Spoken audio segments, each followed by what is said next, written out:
حضرت ادریس علیہ السلام اللہ رب العزت کے تیسرے نبی تھے جو حضرت آدم علیہ السلام اور حضرت شیس علیہ السلام کے بعد نبوت کے جلیل القدر منصب پر فائز ہوئے۔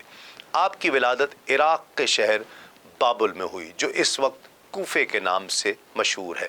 کچھ مورخین کے مطابق آپ مصر کے شہر منفیس یعنی منف میں پیدا ہوئے۔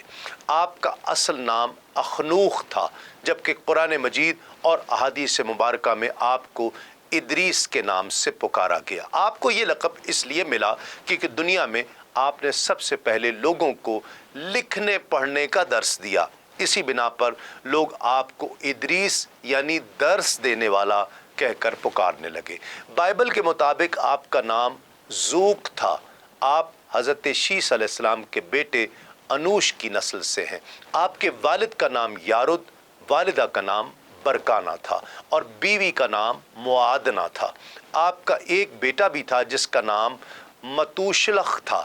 امام قرطبی ابن عباس رضی اللہ تعالیٰ عنہ سے روایت کرتے ہیں ان کا نام اخنوخ بن یارد بن مہلائیل بن انوش بن قینان بن شیس بن آدم علیہ السلام ہے۔ امام سیوطی آپ کا حلیہ مبارک اس طرح بیان فرماتے ہیں کہ حضرت ادریس علیہ السلام گندمی رنگت، مناسب قد، خوبصورت چہرہ، چوڑا اور بھرا ہوا سینہ، مضبوط بازو، سرمئی آنکھیں، ستواں ناک، باوقار گردن، شیریں مقال، سنجیدہ اور متین شخصیت کے حامل تھے۔ چلتے ہوئے نظریں نیچی رکھا کرتے، تفکر آپ کا شعار تھا، علم و حلم میں ممتاز تھے۔ جبکہ حضرت سمرہ رضی اللہ تعالیٰ عنہ فرماتے ہیں کہ حضرت ادریس علیہ السلام کا رنگ سفید، قد لمبا اور سینہ چوڑا تھا۔ آپ کے جسم مبارک پر بال کم اور سر پر زیادہ تھے۔ آپ علیہ السلام کے سینہ مبارک پر ایک سفید نشان تھا جو برس کا نہیں تھا۔ حضرت ادریس علیہ السلام نے ابتدائی تعلیم اپنے جد امجد حضرت شیس علیہ السلام سے حاصل کی۔ تمدن اور معاشرت کے قوانین آپ ہی نے وضع کیے ہیں۔ قرآن مجید میں آپ علیہ السلام کا تذکرہ 2 سورتوں میں موجود ہے، جن میں سے ایک سورہ مریم اور دوسری سورہ انبیاء ہے۔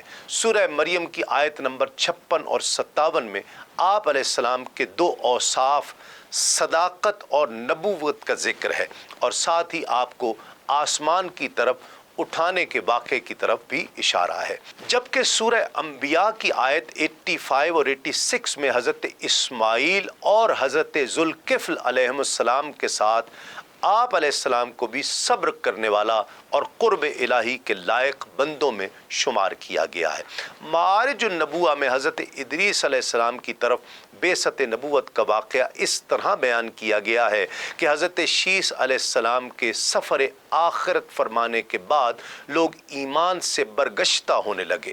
قابیل کی اولاد نے شیطان کے بہکاوے میں آ کر نکاح کا سلسلہ ختم کر دیا اور شدید برائیوں میں مبتلا ہو گئے۔ ایک دن آپ علیہ السلام نے اپنی قوم کے چند آدمیوں کو برائیوں سے بچنے کی تلقین کی اور اللہ رب العالمین کی عبادت کا درس دیا۔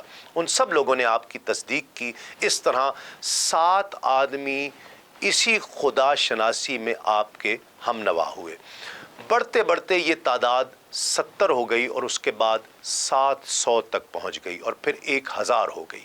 ایک مرتبہ حضرت ادریس علیہ السلام نے اپنی قوم کے لوگوں سے فرمایا کہ ان 1000 میں سے 100 منتخب اور باصلاحیت افراد میرے ساتھ آ جائیں۔ ان 100 افراد میں سے آپ نے 70 منتخب فرمائے اور پھر ان 70 میں سے صرف 10 کا انتخاب کیا اور 10 میں سے بھی صرف 7 منتخب افراد کو ساتھ لے کر آپ آبادی سے باہر تشریف لائے اور ان سے فرمایا کہ میں بارگاہ الہی میں دعا کرتا ہوں، تم سب آمین کہنا تاکہ اللہ رب العزت مجھے عبادت کا صحیح طریقہ تعلیم فرما دے۔